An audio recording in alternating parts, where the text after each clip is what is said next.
Hello student, कैसे हैं आप सब। उम्मीद करता हूं आप सब अच्छे होंगे, मस्त होंगे, बेहतर होंगे, आपकी पढ़ाई भी बेहतर चल रही होगी। और क्लास 12 फिजिक्स एनसीईआरटी में चैप्टर 7 चल रहा है अल्टरनेटिंग करंट। और आज का जो टॉपिक है प्रत्यवर्ती धारा परिपथ में जुड़े प्रतिरोधक और प्रेरक के लिए प्रतिबाधा का व्यंजक, यानी प्रतिबाधा कितना होता है, साथ में इसका फ्रेजर आरेख, ये चीज भी चर्चा कर लेंगे। और इनके बीच कलांतर कितना होता है, इस पर भी हम चर्चा कर लेंगे। वीडियो को लास्ट तक देखिएगा। मुख्य रूप से इसका प्रतिबाधा निकालना है तो प्रतिबाधा भी निकाल दूंगा, थोड़ा सा समय लगेगा, लेकिन प्यारे बच्चों यदि आप थोड़ा सा भी ध्यान देते हैं तो बिल्कुल ये सिंपल है, आपसे आसानी से बन जाएगा। कलांतर, धारा, सब कुछ यहां से मैं निकाल दूंगा। शुरू करें। प्रत्यवर्ती धारा परिपथ में जुड़े प्रतिरोधक और प्रेरक कुंडली, मतलब हमें क्या बनाना पड़ेगा बच्चों, एक परिपथ बनाना है। परिपथ में क्या क्या जुड़ा होना चाहिए, तो एक आपके पास होना चाहिए प्रतिरोधक, ये लो प्रतिरोधक, ठीक है। और दूसरा बच्चों इसके साथ होना चाहिए प्रेरक कुंडली, प्रेरक कुंडली है, ठीक है। तो प्रेरक कुंडली होना चाहिए, ये लो प्रेरक कुंडली हो। इसके लिए हमको क्या करना है, व्यंजक निकालना है प्रेरक कुंडली और किसके लिए, प्रतिरोधकता के लिए। तो भाई साहब प्रतिरोधकता की बात करें तो जो हमारा ये आर है, प्रेरक कुंडली को एल से दर्शाते हैं बच्चों, किससे, एल से दर्शाते हैं। और ये प्रत्यवर्ती धारा स्रोत के साथ जुड़ा हुआ है। जैसे मैं प्रत्यवर्ती धारा स्रोत की बात करूं तो यहां पर मैं कुछ इस प्रकार से बना देता हूं, प्रत्यवर्ती धारा स्रोत के साथ जुड़ा है, धारा इधर से बह रही है, इधर से, और यहां पर प्रत्यवर्ती वोल्टता किसी क्षण v बराबर v0 साइन ओमेगा टी है, ठीक। थोड़ा समझने की कोशिश करेंगे, बिल्कुल समझ में आएगा, आप परेशान मत होना, ठीक है। तो क्वेश्चन यदि पूछा कि प्रतिरोधक जुड़ा हो, प्रेरक कुंडली जुड़ा हो, दो चीज जुड़ा है, तब हमने कहा हाँ भाई एक हमने परिपथ बना दिया जिसमें प्रतिरोधक जुड़ा है और प्रेरक कुंडली जुड़ा है। ये चीज क्लियर। चलिए अगले स्टेप में ये समझना है कि ओम का नियम कहता है V बराबर आई आर। बच्चों V बराबर कितना होता है, आई आर होता है। इसलिए मैं यदि आपसे कह दूं इस R के लिए, तो आप कह दोगे हाँ भाई V R बराबर, V जो हमारे पास है तो इसको कह सकते हो V बराबर आप आई आर, ठीक है, सिंपल है। लेकिन L के लिए कहोगे तो VL निकालना पड़ेगा और I इंटू XL करना पड़ेगा। तो जैसे मैंने यहां पर L किया, यहां पर भी R जोड़ सकते हो, VR R के लिए है तो VR बराबर आई आर और VL बराबर I इंटू XL। ये चीज आपको मन में डाउट रख रहा होगा कि सर यहां तो ठीक है ओम के नियम से V बराबर आई आर, तो हमने VR बराबर आई आर कर दिया, लेकिन XL की बात कहां से आ गई। तो बच्चों इतना ध्यान रखना कि जब L हो या C हो, इसके लिए हम प्रतिघात की बात करते हैं, ठीक है। जैसे हम R एक प्रतिरोधक मतलब एक चालक तार है जो कि प्रतिरोध उत्पन्न कर रहा है, तो यहां पर L भी एक प्रतिरोधी उत्पन्न करता है, लेकिन L के कारण इसका नाम प्रतिघात रख दिया गया। तो यहां पर जिसको हम XL से दर्शाते हैं, यदि C होता तो XC से दर्शाते, इसलिए आप कंफ्यूज मत होना। VR बराबर IR और VL बराबर I इंटू XL। X क्या है, प्रतिघात है, किसका है, प्रेरक कुंडली का। ओके बच्चों इतना क्लियर है, यहां तक आपको समझ में आ गया होगा। तो मैं यदि आपसे कह दूं कि भाई साहब जो R है इसमें वोल्टता कितना है, यानी वोल्टेज यहां पर V बराबर कितना बच्चों, यहां पर आपका है ना VR बराबर I इंटू R और VL बराबर I इंटू XL। ये चीज आपको क्लियर हो गया। यदि इस परिपथ में वोल्टता की बात करें कि प्रत्यवर्ती वोल्टता कितना है, तो ये चीज आपको पहले ही बता चुका कि V बराबर V0 साइन ओमेगा टी, है ना। ये सब मैं समझा रहा हूं, यदि आप डायग्राम समझ गए तो फिर आपको कोई दिक्कत नहीं होगी, आसानी से किसी भी चीज को आप कर सकते हो। इतना क्लियर।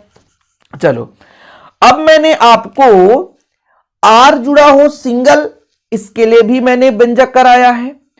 L जुड़ा हो सिंगल, इसके लिए भी मैंने व्यंजक कराया है। दोनों चीज के लिए कराया है कि जब R जुड़ा हो किसी भी प्रत्यवर्ती धारा परिपथ के साथ, तो धारा, ये जो धारा है, ये धारा और आपका जो वोल्टता है VR, दोनों समान कला में होते हैं। किस कला में बच्चों, समान कला में होते हैं। ये चीज मैंने कराया था कि जब प्रत्यवर्ती धारा के परिपथ के साथ प्रतिरोधक जुड़ा हो तब उनके जो बीच जो कलांतर है वो समान होता है, कला समान होता है। मतलब यदि V की बात करूं तो V बराबर V0 साइन ओमेगा टी था, है ना, ये चीज आपने पढ़ा होगा। आई की बात करूं तो आई बराबर I0 साइन ओमेगा टी था। मतलब दोनों में कला समान है, इसलिए मैं कहूंगा कि आई और भी आर दोनों एक ही डायरेक्शन पर है, इनके बीच कलांतर समान है। लेकिन वहीं पे जब बात आ जाती है प्रेरक कुंडली की कि प्रेरक कुंडली में ऐसा क्या सही है, ऐसे ही है, तो नहीं, प्रेरक कुंडली में ऐसा नहीं है बच्चों। प्रेरक कुंडली में डिफरेंस है, जैसे समझने की कोशिश करेंगे। प्रेरक कुंडली में यदि धारा आई है इस प्रकार से, तो जो L होता है वो अग्रगामी होता है। क्या होता है? अग्रगामी होता है। थोड़ा समझने की कोशिश करेंगे। और कितना डिग्री? 90 डिग्री अग्रगामी होता है। तो यदि मेरे पास ये आई धारा बह रही है तो धारा से जो वोल्टता है यानी VL जो है वो 90 डिग्री अग्रगामी होता है। यानी इसके लिए V का मान तो V0 साइन ओमेगा टी इतना तो है ना, लेकिन जो I है वो 90 डिग्री पश्चगामी है। वोल्टता यदि अग्रगामी है बच्चों, VL बराबर यदि मैं कह दूं V0 sine omega T, simple इतना समझो, तो यहां पर I बराबर कितना हो जाएगा? I0 sine omega T minus pi by 2। ये 90 डिग्री पश्चगामी है धारा, किससे? वोल्टता से। यहां पे एक निष्कर्ष निकला कि भाई साहब यदि मैं VR की बात करूं तो VR भी इधर होगा और I भी इधर होगा, क्योंकि R और I दोनों समान कला में। ये देखो ओमेगा टी, ठीक है, इतना चीजें क्लियर है। लेकिन VL जो है इन दोनों से 90 डिग्री अग्रगामी। तब इन VL और VR के बीच परिणामी कुछ इस प्रकार से होगा बच्चों। तब यदि हम कहते हैं कि ये जो आपका ऊपर वाला लाइन है ये VL हो गया और नीचे वाला जो लाइन है वो VR हो गया। अब इसका मान जो निकालना है तो ये समकोण त्रिभुज का निर्माण हो गया, और समकोण त्रिभुज में पाइथागोरस प्रमेय लगाकर हम इसके परिणामी वोल्टता का मान निकाल सकते हैं। चिंता नहीं करो, क्वेश्चन भिन्न भिन्न प्रकार से आते हैं कि परिणामी वोल्टता कितनी होती है, इस पर भी हम चर्चा करेंगे। तो प्लीज आप लोग थोड़ा सा धैर्य रखें, एक एक स्टेप में आप समझें। अभी जितना मैंने समझाया उतना आपको लिखना भी है। तो शुरू करते हैं बच्चों कि परिपथ में हमने क्या करा है कि एक प्रतिरोधक R और एक प्रेरक, ठीक है, यहां पर प्रेरक होगा, तो यहां पर आप प्रेरक बना लेना। ये प्रेरक L है और दोनों श्रेणी क्रम में जुड़े हैं, ठीक है, प्रतिरोधक R और प्रेरक L है, इसको हम श्रेणी क्रम में जोड़े हैं। तब किसी क्षण प्रत्यावर्ती वोल्टता का जो समीकरण होता है V बराबर V0 साइन ओमेगा टी, ये चीज क्लियर है। इसका पहले परिणामी वोल्टता निकालेंगे। क्वेश्चन में पूछा जाता है कि परिणामी वोल्टता निकालो और फिर प्रतिबाधा निकालो, इनके बीच कलांतर निकालो और धारा। चार चीजें यहां से हम निकाल सकते हैं। एक आपका परिणामी वोल्टता, दूसरा इसका प्रतिबाधा, प्रतिघात नहीं कहोगे क्योंकि दो चीज कॉम्बिनेशन हो गया तो प्रतिबाधा, साथ में कलांतर और धारा, इतना चीज हम निकालेंगे। तो परिणामी वोल्टता के लिए मैंने भी कहा भाई साहब, माना धारा आई है, यदि प्रतिरोधक R के सिरों के बीच वोल्टता VR, सिरों के बीच VR होगा, R के लिए हम VR करेंगे और L के लिए VL करेंगे। तो ओम के नियम से V बराबर IR होता है, तो R के लिए VR बराबर IR हो जाएगा, L के लिए VL बराबर I इंटू XL। XL मैंने कहा है कि बच्चों R हम नहीं लिख सकते, R एक प्रतिरोध है, लेकिन XL एक प्रतिघात है। जब हम संधारित्र की बात करते हैं या प्रेरक कुंडली की बात करते हैं, इनके द्वारा जो अवरोध डाला जाता है उसे हम कहते हैं प्रतिघात। इसलिए यहां पर XL होगा, ना कि भैया VL होगा या RL, ऐसा कुछ नहीं करना, XL ही लेना पड़ेगा, ठीक है। VL तो इधर है ही, तो यहां पर R हम नहीं ले सकते। इतना क्लियर है? चलिए, अब मैंने आपको जैसे कहा कि बच्चों यदि VR और I दोनों समान कला में हैं, क्योंकि ये जो V का मान V0 sine omega T, I का मान I0 साइन ओमेगा टी, तो आपका बच्चों यहाँ पे जो VR यानी V की बात करूं, यहाँ पे VR और I दोनों समान कला में होंगे। ये चीज तो क्लियर है। तो भाई साहब जब R जुड़ा हो तो V और I समान कला में, तो इसलिए VR और I समान कला में होते हैं। किंतु जो VL होता है I से 90 डिग्री अग्रगामी है, यानी जो VL है आपका I से 90 डिग्री अग्रगामी, ये चीज मैंने पहले बता दिया, अग्रगामी है बच्चों। इसलिए VR और VL, भाई I और VR समान है, लेकिन I से L अग्रगामी है, इसलिए R से भी अग्रगामी होगा। इसलिए यहां पर हम कह सकते हैं कि VL व VR के बीच 90 डिग्री का कलांतर है। कितना? VL और 90 डिग्री का कलांतर, ये देख सकते हो आप लोग इस प्रकार से।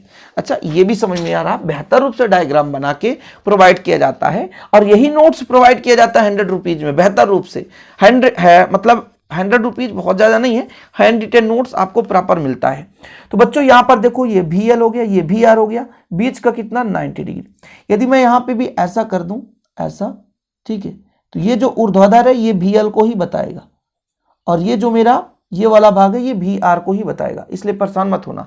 और यहाँ पर मान के चलता हूँ ये पूरा 90 डिग्री है और ये फाई कोण है ना, फाई परिणामी है ना, परिणामी है भाई साहब, ये भी है लेकिन ये वाला VL है, ये वाला ऊर्ध्वाधर वाला, ठीक। अब मैंने आपको ऐसे ही बताया था कि एक हमारा समकोण त्रिभुज बन जाता है और समकोण त्रिभुज जब बन जाता है तो इसमें हम एक पाइथागोरस प्रमेय लगा सकते हैं। पाइथागोरस प्रमेय, यहां पर देखो ना, ये हमारा कर्ण हो गया, ये हमारा लंब हो गया, ये आधार हो गया, ये चीज क्लियर है। तो पाइथागोरस प्रमेय क्या कहता है, इस पर भी हम चर्चा कर लेते हैं। पाइथागोरस प्रमेय कहता है कि कर्ण का वर्ग, क्या, कर्ण का वर्ग, लंब का वर्ग मतलब VL का स्क्वायर प्लस VR का स्क्वायर। ऐसा भी लिख सकते थे कि VR का स्क्वायर प्लस VL का स्क्वायर, कुछ भी लिख सकते हो, कोई दिक्कत नहीं है। अच्छा, इस पर मान रखें बच्चों तो IR हो जाएगा, है ना, और इसका मान कितना हो जाएगा, I इंटू XL हो जाएगा, ठीक है, वर्ग लगा देंगे, ठीक है बच्चों। तो V स्क्वायर बराबर I स्क्वायर R स्क्वायर, फिर यहाँ पर I स्क्वायर XL स्क्वायर, ठीक है, दोनों में से यदि कॉमन ले लें I स्क्वायर तो कितना बचेगा आपका, R स्क्वायर प्लस XL का स्क्वायर। यही तो आ रहा है, अभी कुछ तो है नहीं। अच्छा, ये वर्ग है बच्चों, यदि वर्गमूल इधर लग जाएगा तो ये वर्गमूल लगा दूंगा मैं, तो I स्क्वायर यहाँ पर R स्क्वायर प्लस XL का स्क्वायर। I स्क्वायर बाहर आ जाएगा तो I हो जाएगा, वर्गमूल से बाहर आएगा वर्ग, तो सिंपल है, वर्ग हट ही जाएगा, R स्क्वायर प्लस XL का स्क्वायर। अब मैं यहां से इधर पक्षांतर करूं तो एक प्रकार से V का मान आ गया परिणामी बोल्टता, तो ये चीज तो आप लोग समझ लो, परिणामी बोल्टता इतना आया R स्क्वायर प्लस, अच्छा XL का मान भी होता है ओमेगा L, तो ओमेगा स्क्वायर L स्क्वायर, ये XL का मान होता है। चूंकि मैं यहां पर लिख देता हूं, चूंकि जो XL है ये ओमेगा L के बराबर है, ठीक है, ये चीज आपको पता होना चाहिए। तो ये मेरा V का मान निकल कर आ गया। परिणामी बोल्टता यदि पूछा जाता है तो आरेख से पाइथागोरस प्रमेय लगाएंगे, कर्ण का वर्ग प्लस लंब का वर्ग, बाकी ये प्रोसेस आप समझ ही गए होंगे।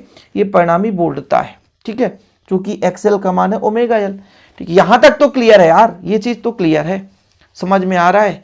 एक एक पॉइंट कोशिश कर रहा हूं आपको समझाने के लिए, यदि इतना आप कुछ समझ रहे हैं तो फिर कोई दिक्कत नहीं होनी चाहिए, ठीक। चलिए अब हमको निकालना है बच्चों क्या, प्रतिबाधा। देखो जरा, ये समीकरण 4 है, इसी से हम प्रतिबाधा निकालेंगे। तो थोड़ा कुछ आप डायग्राम देख लो, डायग्राम के आधार पर ही हम प्रतिबाधा निकाल कर आपको दिखाएंगे, ठीक है। चलिए तो प्रतिबाधा निकाल ही दो आप लोग, थोड़ा सा वक्त देंगे आप लोग। प्रतिबाधा कैसे निकालोगे प्रतिबाधा, तो हेडिंग लगाओ प्रतिबाधा, ठीक। आप समीकरण दे सकते हो, समीकरण पूरा देता हूं, स्क्रीनशॉट ले लिया करो हर जगह रोक के भैया। समीकरण 4 हमारे पास निकल कर आया था, समीकरण 4 से, समीकरण 4 क्या कहता है कि V बराबर I under root R square plus omega square L square, या आप इसको ऐसा भी लिख सकते हैं I under root R square plus XL का स्क्वायर। यहां तक क्लियर है। इससे मुझे प्रतिबाधा निकालना है, प्रतिबाधा, ओके, चीजें क्लियर है। तो इधर मैं ले आऊं V बटा I, तो कितना हो जाएगा R square plus XL square. थोड़ा सा क्लियर करना पड़ेगा कि भाई ओम का नियम जो है, ओम के नियम से देखा जाए तो V बटा I बराबर कितना होता है R, लेकिन R जो होता है एक किसी चालक तार के लिए होता है, लेकिन यहां पर जुड़ा हुआ है दो चीज, एक आपका कौन कौन सा L और एक R। जब दो चीज जुड़ा हो या दो से अधिक तो फिर उसे प्रतिबाधा कहते हैं, जिसे जड़ से दर्शाते हैं। इसलिए जो जड़ का मान निकल कर आ गया हमारे पास R स्क्वायर प्लस XL का स्क्वायर, या बच्चों जड़ बराबर कितना हो जाएगा R square plus omega square L square, ठीक है। यही चीज बोल रहा हूं जो मेरे पास निकल कर आ गया, समझ में आया, कोई दिक्कत तो नहीं है। V बटा I बराबर R होता है ओम के नियम से, ये चीज क्लियर है। लेकिन यहां पर V बटा I हम R नहीं लिख सकते, क्योंकि जब दो चीज जुड़ा हो तो वहां पर प्रतिरोध ना प्रतिघात, वहां पर कहलाता है प्रतिबाधा, इसलिए R के जगह जड़ से प्रदर्शित करते हैं। कंप्लीट है, यहां तक समझ में आ गया। तो समीकरण 4 से आप देख लो, ये चीज इतना आ गया। v बटा आई पक्षांतर कर दो इधर, ठीक है। वही चीज है बच्चों, कोई दिक्कत नहीं, जो मैं समझाया हूं आपको। और यदि v बटा आई बराबर r है ओम के नियम से, किंतु परिपथ में क्या जुड़ा है, प्रतिरोध और प्रेरक जुड़ा है, इसलिए प्रतिबाधा Z बराबर इतना हो जाएगा। ज्यादा सोचने की जरूरत ही नहीं है, जितना करा रहा हूं उतना आप लोग कर लो। इसके बाद बच्चों आता है कलांतर। स्क्रीनशॉट लेते चलो, अब आप सीख लोगे कलांतर, बहुत ही कम समय में कलांतर सीख जाओगे, कोई दिक्कत नहीं है। यहां तक क्लियर है? तो फिर कलांतर की बारी देख लेते हैं भाई साहब। चलो इसी से कलांतर निकालें। कलांतर मतलब जो धारा है और परिणामी वोल्टता है उसके बीच कितना कोण बन रहा है, वो कलांतर है, ठीक है। चलिए, तो कलांतर फाई का मान निकालना है, तो एक काम करो, ऐसा फॉर्मेट लगाओ कि हमारे पास वी आर भी लग जाए और वी एल दोनों फंस जाए। यानी वी आर, भाई आर है प्रतिरोधक है तो आर भी फंसना चाहिए, वी एल है यानी प्रेरक कुंडली दोनों, तो ऐसा क्या फॉर्मेट लगा दें फाई निकालने के लिए। तो भाई साहब इसके लिए हमको लगाना है टेन फाई। क्या लगाना है? Tan phi. Tan phi, tan का फॉर्मूला होता है लंब बटे कर्ण, लंब का मतलब होता है वी एल, लंब बटे आधार, सॉरी टेन थीटा बराबर होता है लंब बटे आधार। तो ये फाई कलांतर है, तो वी एल बट्टा कितना हो जाएगा, वी आर। वी एल का मान कितना है बच्चों, हमने आपको समीकरण 1-2 में देखा, आई इंटू एक्सएल,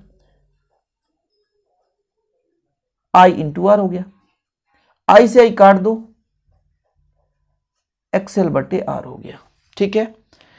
अब एक्सएल का मान भी होता है, कितना होता है, ओमेगा एल। तो टेन फाई बराबर कितना हो जाएगा, ओमेगा एल बटा आर।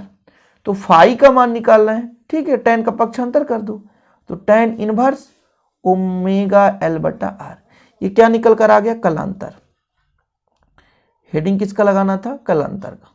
ओके, चीजें क्लियर है, यहां से आप कर सकते हो। तो अगले स्टेप में आपको कलांतर ही लगाना है, तो ये कलांतर आप लगा सकते हो। शॉर्टकट में, ज्यादा परेशान भी नहीं होना है, सिंपल तरीके से। कोई दिक्कत तो नहीं है बच्चों, चीजें क्लियर है, आगे चलते चलो, है ना। मजा तभी आएगा जब आप अच्छे तरीके से समझोगे, ठीक। अब देखो यहां पर देखो, ठीक है, ये देखो एल आर परिपथ में धारा बोल्डता से फाई पश्चगामी है, इसलिए ये पश्चगामी शब्द कहां से आ गया, धारा बोल्डता से पश्चगामी है। ये चीज मैं आपको फिर से समझाना चाहता हूं बच्चों, क्योंकि एक एक स्टेप समझ में आना चाहिए। मैंने कहा आई और वी आर दोनों भाई समान कला में है, लेकिन 90 डिग्री पर है ये क्या, वी एल। इसका परिणामी यहां पे मान लो फाई है, ऐसा कुछ करके। तो यहां पे परिणामी वोल्टता भी है, परिणामी वोल्टता V0 साइन ओमेगा टी जिसे दर्शाते हैं परिणामी वोल्टता भी, इसका मान हमने निकाला है, वो समीकरण 4 से देखिए आप लोग। और ये आपका आई है, आई, तो इन दोनों के बीच कितना है, फाई। तो ये आगे है, इसलिए हम कह सकते हैं धारा इससे पश्चगामी पर है, वो भी कितना, फाई है। यदि हम प्रत्यवर्ती वोल्टता परिणामी वोल्टता को साइन ओमेगा टी से दर्शाएंगे तो आई को पश्चगामी के रूप में लेना पड़ेगा, सिंपल है।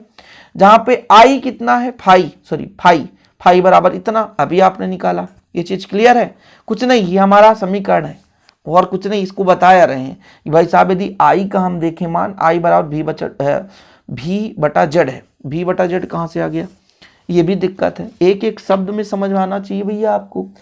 चूंकि ओम का नियम कहता है आई बराबर भी बटा आर, लेकिन बच्चों यहां पर दो चीज जुड़ा है, इसलिए आर की जगह जेड लगाएंगे, प्रतिबाधा है ना इसलिए, ठीक है। ये चीज आप जेड का मान रख दो। इसी प्रकार से आई जीरो की बात करें तो भी जीरो बटा जेड हो जाएगा, भी जीरो बटा जेड का मान रख दो, आंसर है, वही चीज है।